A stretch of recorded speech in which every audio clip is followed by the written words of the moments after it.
Welcome to Right Republic, a channel dedicated to providing a right-wing perspective of Indian politics. The right is usually right.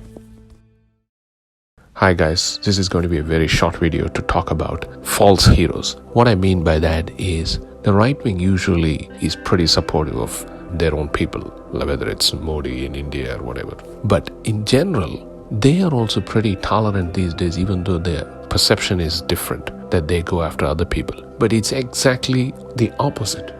Right wing is very generous in terms of praising people who from the other side of the spectrum if they think the other guy is saying the right thing in specific issues. Like for example, Shashi Tharoor or Amarinder Singh or even Kejriwal in some matters. The right wing is quite generous. When I say right wing, I mean the people at large, the Twitterati on the right, social media on the right. That's what I mean. They are quite generous in terms of praising very specific things that the other side says or the other side does. One of the things that Shashi Tharoor did was when he gave that famous speech in Oxford condemning the British rule in India and why there was a need for reparations and stuff.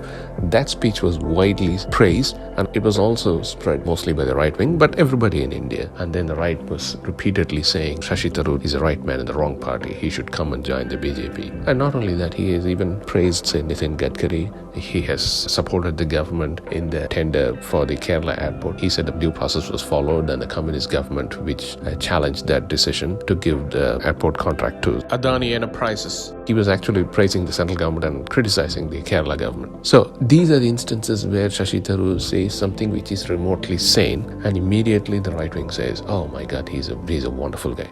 And same thing with Amarinder Singh. He's quite hawkish when it comes to Pakistan and China in the border.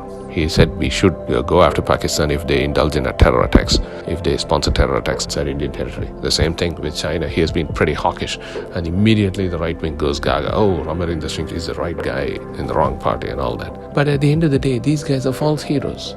At the end of the day, they are always beholden to the family.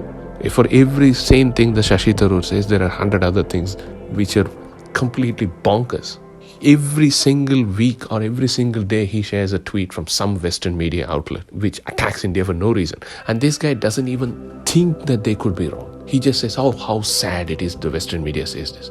This is a guy who hates himself for being Indian, who hates himself for being brown-skinned, who hates himself for being Hindu.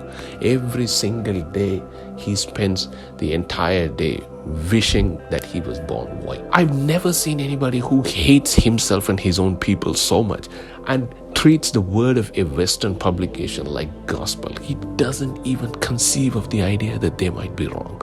He just assumes that they are right. Oh, Time magazine says this same thing about India.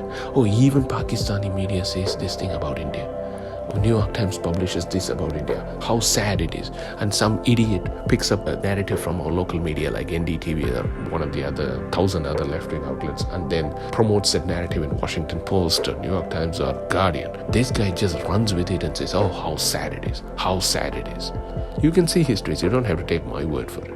And then he has to prove himself to be dumber than his own party boss and says the stupidest of things. You can again look at his tweets. The same thing with Amarinder Singh. He has now decided to pass a law in Punjab overturning what he calls centre's unconstitutional laws. He has just said if you sell below the MSP, it's a crime. He's trying to solve a problem which doesn't exist.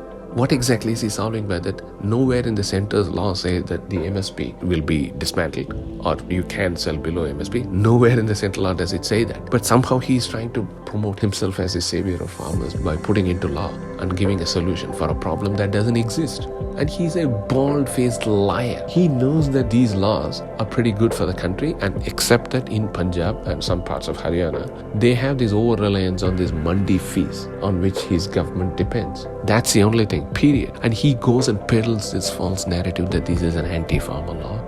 The government will hand over the farms to the corporates. The government will allow farmers to sell below the MSP. None of this is true. His Punjab government makes thousands of crores every year because of mandi fees and the centre has taken it out. That's it. That's the end of story. He should be honest about it. But because he's a bald-faced liar, a slave of the family, he peddles this false narrative that the government is trying to give all the farms to the corporates and will sell below the MSP. This guy is a liar. The right wing needs to be careful before promoting or supporting these liars and hypocrites like Shashi Tharoor and Amarinder Singh. Don't ever support these guys. At the end of the day, as I said, I hate to be a broken record on this, but they are still beholden to the family. Thank you.